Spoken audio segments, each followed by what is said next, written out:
That SPD officer was rushing to an overdose call in the South Lake Union area when he hit and killed a college student on the crosswalk. So Fox 13's Jennifer Dowling has more on this troubling audio. Jennifer. Initially, he said she was in a crosswalk. That's the police union president and vice president speaking too. Oh, I'm shocked that they're so callous in their indifference towards human life that one of their own has taken. I'm so shocked.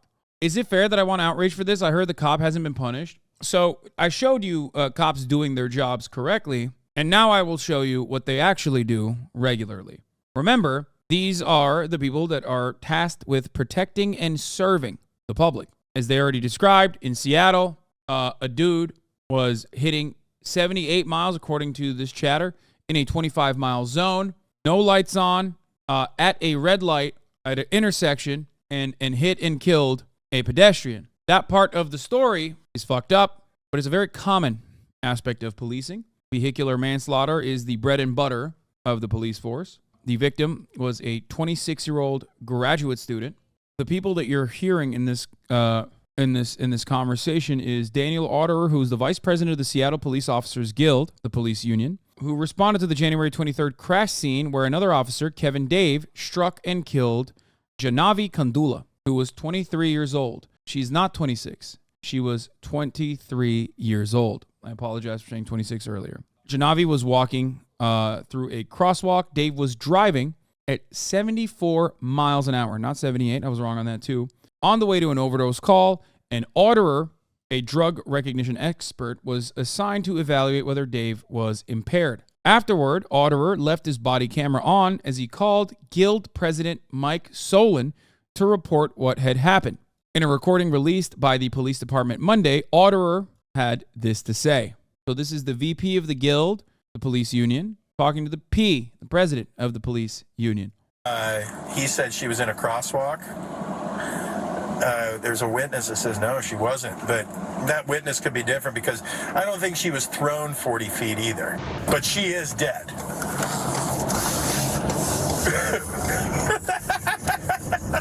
No, it's a regular person. Yeah, just write a check. Yeah, $11,000. She was 26 anyway. She had limited value. I live in Seattle. These two dudes are bastards. Guy on the camera has cost Seattle $2 million for 18 misconduct violations. They literally don't fucking care. Yeah, dude, they're above the law. How many times do we have to say, how the fuck can he say regular person like he's some higher being? I think on the other side, we don't know what they were saying, but they were probably asking like, does she have a criminal record or something? And I think he meant like she's a civilian. But the last part is she had limited value. She was 26, is like she's a woman and like she has a shelf life. That's what this fucking piglet is saying about a 23-year-old graduate student that they fucking murdered. Let's take a look at the full clip. Jesus fucking Christ, for some goddamn reason this news article is not showing it. Let's take a look. Went up on the hood, hit the windshield, then when he hit the brakes, flew off the car. But she is dead.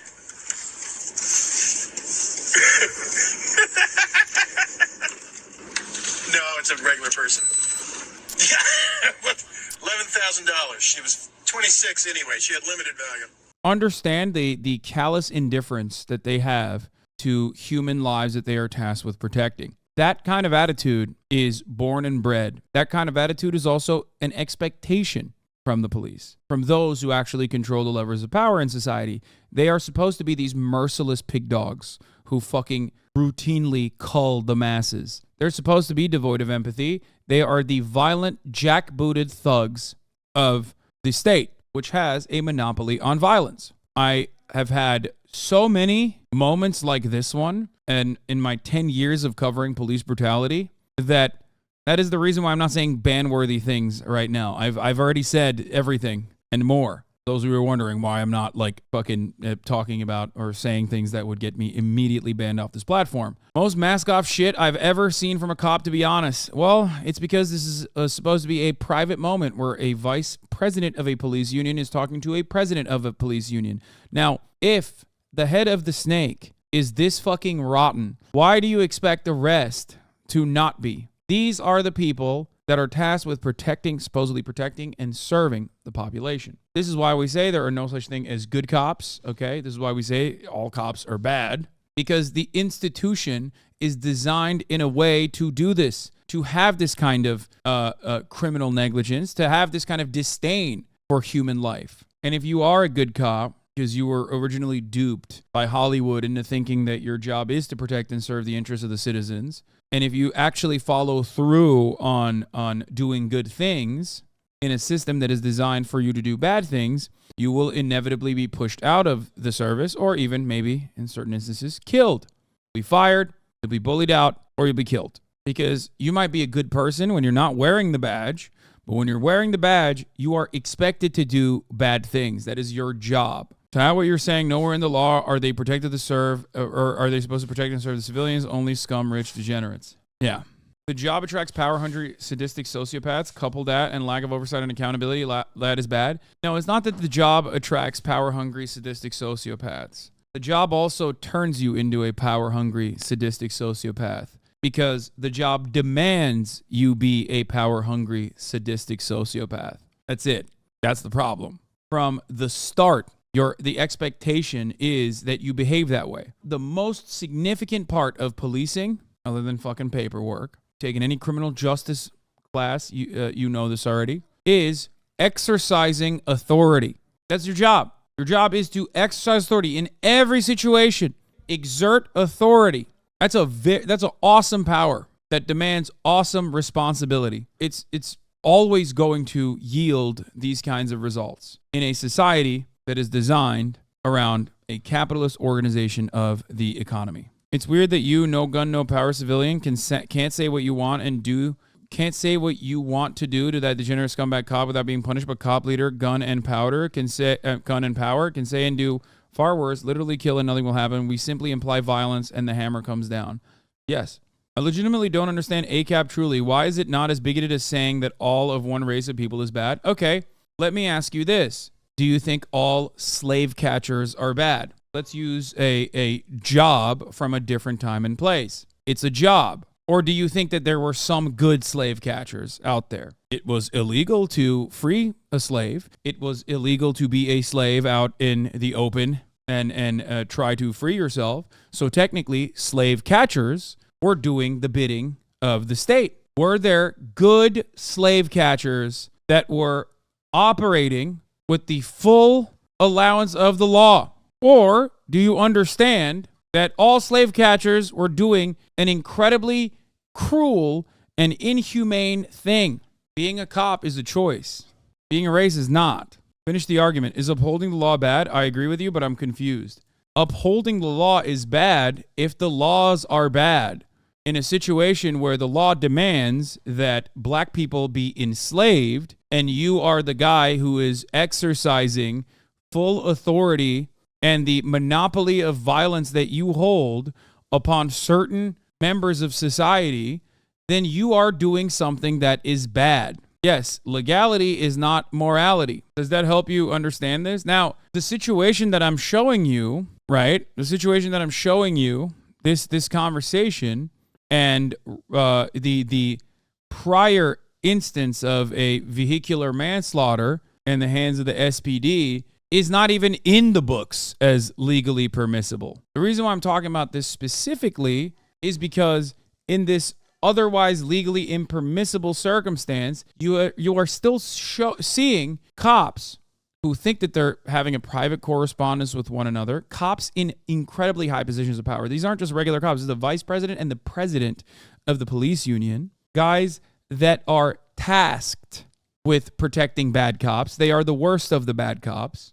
They're showing their personal disdain for the citizens that they are supposed to protect and serve. They're talking about a human being whose life was cut short at the age of 23 by a cop who didn't have his fucking lights or sirens on, going 74 miles an hour on a 25-mile zone. A cop that killed someone. Dave was one of the 6 officers dispatched this bullshit call that was objectively not an emergency. A panic attack doesn't require 6 cops.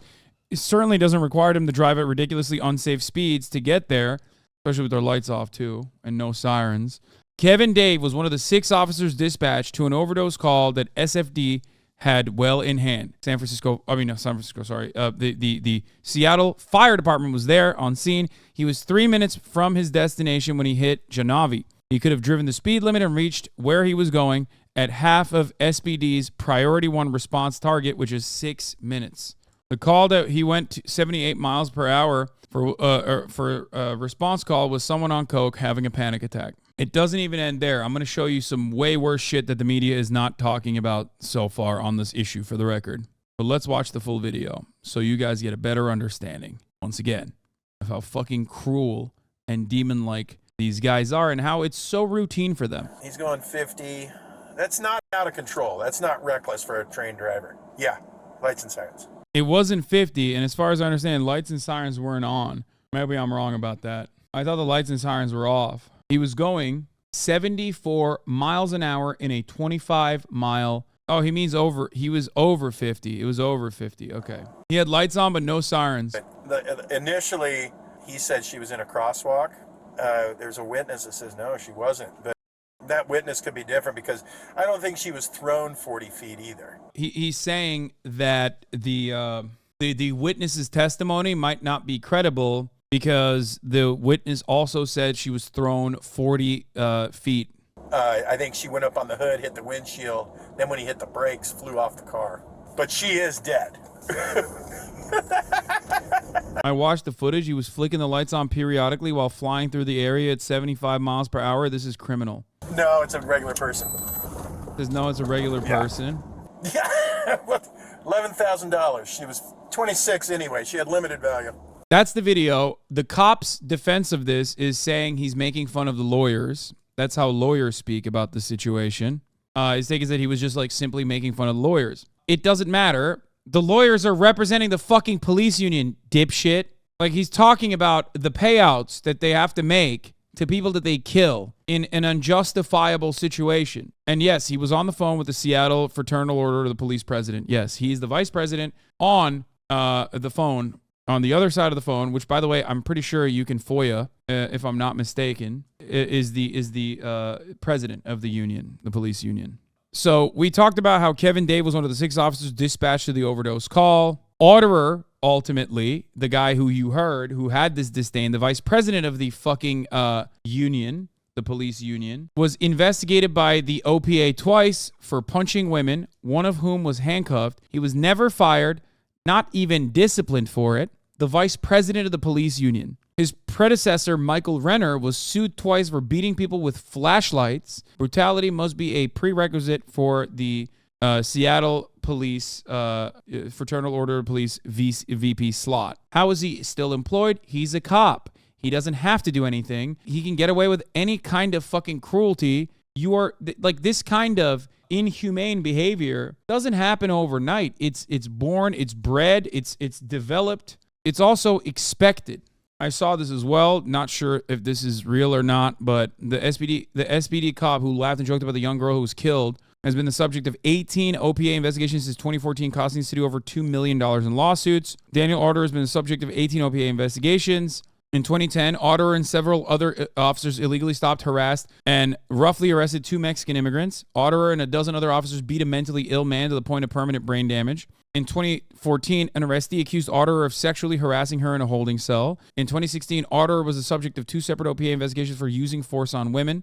One while she was handcuffed. Otterer was suspended for 4 days after conducting an illegal off-duty arrest. And in 2017, Otterer punched and choked a homeless man inside the ER at Harborview Hospital. This man is not just like a regular old cop either. He is literally fucking the vice president of the union. It was 18 in 2020 when he made a baseball card about him. When we made a baseball card about him, from which the text of this thread is copy-pasted verbatim. He's had at least one more since then. He went on a rant about Antifa in the narrative of an unrelated police report. 18 by 2020. He noted that he spent the first half of his shift managing the weekly DSA, Antifa, and various other groups that the city is allowed to grow and flourish by not using the authority of government to keep order and marginalize political violence. In his OPA interview, Otterer conceded that the civilian's DUI arrest was unrelated to the political encounter. Still, he argued that it was justified because defense attorneys often ask him about his day leading up to an arrest during the probable cause hearings. He also claimed that his supervisor told him to include details about the city's prior failings. The supervisor denied this and claimed he only instructed his subordinates to include relevant and significant information necessary to support criminal charges and aid their recollection in preparation for court. For the record, she was 26, little value. The guy who said that and the police department who, promoted this guy, that very same police department also in the past week, we found out that, or not in the past week, in July, Divest SPD found out that cops were paid like CEOs and are slow-rolling priority one calls. SPOG members are staging sick-outs, the blue flu.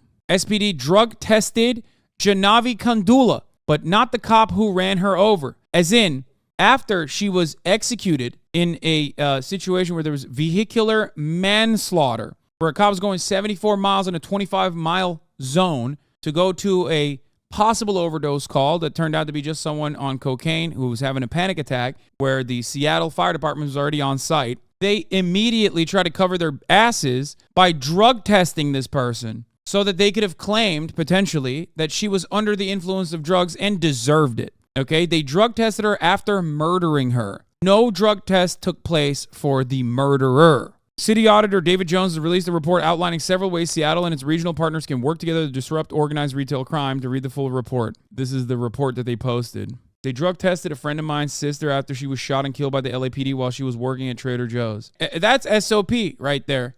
That is a standard operational procedure right there, is drug testing your victims. 100%. I mean, it's not technically in the books, but they do it because they want an out. They want a justification. They always do post hoc rationalizations. This is something that they've been able to get away with for many, many years. The media used to let them get away with it and participate in the narrative. They're a little bit better, at least the media is now, a little bit better in the last 10 years that I've been covering police brutality diligently. The media has certainly changed their attitude. Local news, on the other hand, still absolutely does this.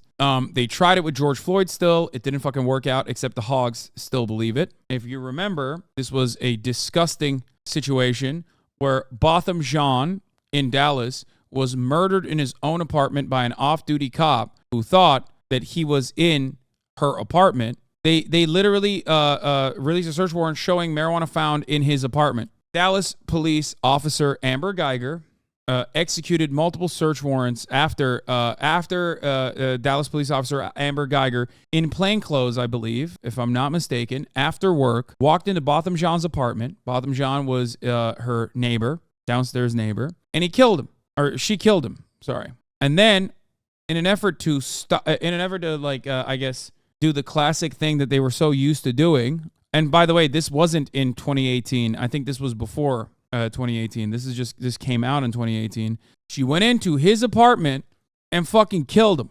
And then they executed a search warrant to see if he had and found marijuana in the apartment. They wanted to use that as a justification. How fucking nuts. The search warrant executed in John's apartment at the Southside Flats specifically sought fired cartridge casings, fire projectiles, firearms, ballistic vests, keys, evidence of blood, video surveillance systems, and contraband such as narcotics and other used items in criminal offenses. The document does not say where any of the items were located in the apartment or who the items belong to. Danny Westneat, cops are operating like protection racket and displaying naked contempt for human life. We desperately need more of them so they can retrieve my lawyer friend's laptop in a timely fashion. Seattle desperately needs more cops. It is police's own union that has emerged as his biggest political impediment, bigger than the dysfunctional city council, writes columnist Danny Westneat. This is some really galaxy-brained Danny Westneat shit, trying to distinguish between the police union bad and the police good. Who do you think elected those guys in the video you and everyone else is mad about? I love neoliberals being like, we should abolish the unions because I hate unions because they protect bad cops. But I still want cops to be bad. Make no mistake. Neoliberalism will never come to the police, okay? Let's be real. They want to make sure that these guys are getting their compensation and their benefits. They want to make sure that they can keep being brutal. That is the name of the game. That is their output. That is what they're supposed to be doing, which is why it is one of the strongest unions in the country, even though it's not a real union. For the record, in many big cities, from Seattle to San Francisco to, I would even say, Los Angeles, police have been doing a blue flu. A blue flu, for the record, for those of you who don't know, is when cops decide to, not officially, but illegally, because the cops are not allowed to obviously have work stoppages, they refuse to work. Now, of course, This does not mean that you don't get fucking tickets or the other revenue generation opportunities, or this doesn't mean that they're not going to harass you. It just simply means that the parts of their job that they are already very fucking bad at, they're even worse at now. Like when someone within eyesight of a police officer is like breaking and entering into a home or breaking into cars and stealing shit from cars. There are numerous videos in San Francisco where this happens all the time. This blows the minds of these supposedly libertarian tech bros who cannot comprehend that like cops are deliberately not doing their job, even though they are overpaid and never punished. And they lose their fucking minds. And their solution is to suck and fuck the cops harder. And their solution is to like yell indiscriminately at, I don't know, some made up DA problem. Like they have communist DAs or some shit. Cops have rarely ever worked. They've rarely ever done a good job. The expectation is they're supposed to be bad in general. They're supposed to be violent. And in instances where they are supposed to apprehend someone doing a fucking crime, they don't even do it anymore. They barely did it before, and now they don't even do it. And when you ask them what the fuck is going on, they say, well, you defunded me. When you show them that that's not the case and their funds are bigger than before, then they say, well, it's because you hurt my feelings by saying I'm not doing a good job or I'm being racist and violent. Biggest babies on the fucking planet, dude. I hate it so much. Is this why the NYPD is only paying attention to people skipping the subway fare and ignoring people committing violent crimes on the subway?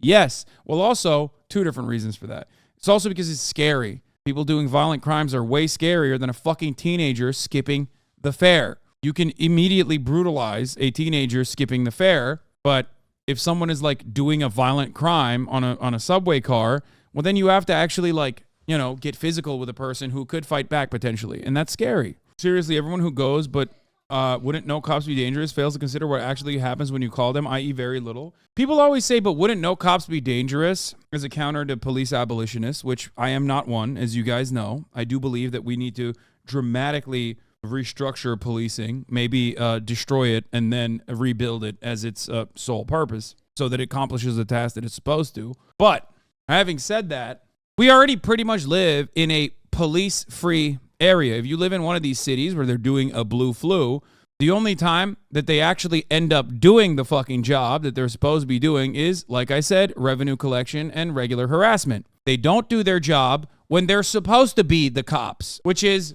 stopping crimes that are happening in front of them. I don't know, retrieving stolen assets like a vehicle. These are literally the reasons why they are supposed to exist. There's two major reasons why cops exist, okay? Policing as an institution is something that I believe is a necessity in theory. Three reasons, not two. Three reasons why cops are supposed to exist, or some institution like the police is supposed to exist. One, detective work, solving crimes that didn't happen in front of them. Two, stopping crimes that are happening in front of them, stopping crimes when they are occurring. And three, and this is one that people get frustrated with me on, but I do believe that this is a important purpose, maintaining the presence of law and order. Except they don't do any of these three things. Their clearance rates are fucking awful. That's number one. They are now not even stopping any kind of fucking crime from happening, and then they shift the blame over to like Soros-backed DAs or whatever the fuck. They're like, oh, why would we do anything? They're gonna get released immediately. And their presence does not fucking instill their presence is not creating the idea that there's law and order.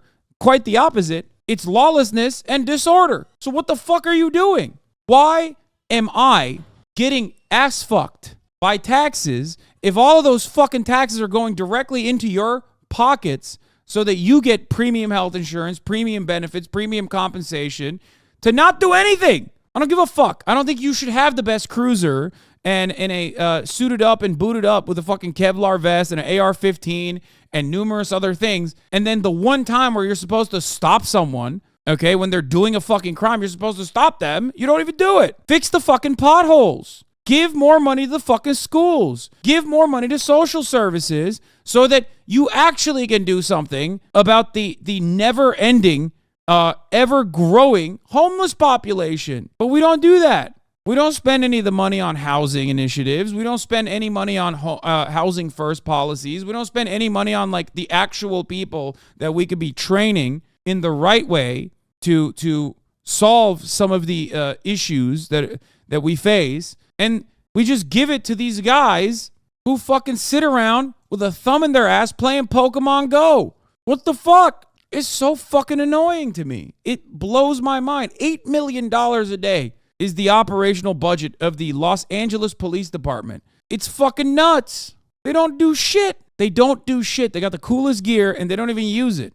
When they do use it, they kill UPS drivers being held captive by car thieves. Yeah, that too. Sometimes they make TikToks and play basketball. Yeah, they do a little bit of community outreach. How do you feel about departments that claim to be underfunded like in Flint, Michigan? It is nutty.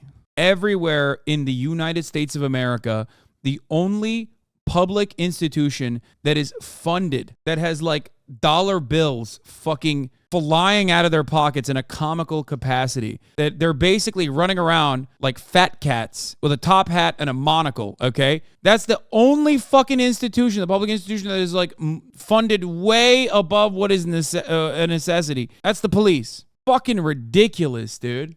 Seattle cops are hilarious, dude. There was literally a bullet in my house from a drive-by, and the cop yelled at me to not touch the bullet. Like, please, dude, I just lived through a shooting. Please don't yell at me. Like, 1 month after this girl was murdered, SPD took 40 minutes to respond to an active shooting in a music venue because they were fucking around doing blue flu shit. They drove there at 75 miles per hour after fucking around for 35 minutes. Shooter got away, no joke. I had a friend who works for the LAPD. One day I voiced my opinions to him about how I think LAPD is not doing their job, and instead of having a conversation with me, he didn't text me back and block me on all social media law. We still have some mutual friends, and I told my friends I want to make up, but he hasn't reached out. Fuck him.